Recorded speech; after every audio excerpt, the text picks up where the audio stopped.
Hi, my name is Gaurav. I'm AVP Growth Cybernetyx.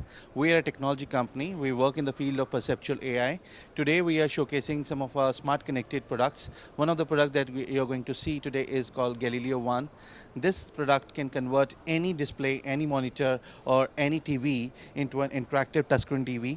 It has got built-in motion sensor which tracks the movement of my stylus, and it can be used for writing very precise and accurate annotations, and you can use a built-in whiteboarding software to teach and to create lesson plans. Since this is a smart connected device, it can be used for connecting multiple classrooms or multiple students. They can join in from the tablet, and whatever the teacher is teaching on the classroom, it can be seen by other classrooms as well. So this is a system that we are showcasing, has a built-in camera which does the classroom behavior management system. That means it can track the emotions of the student in the classroom, how bored they are, how happy they are, or how engaged they are during the teaching session, and it can give the feedback to the admin and the teachers about the overall progress of the student. For more information, visit our website www.cybernetyx.com. Thank you.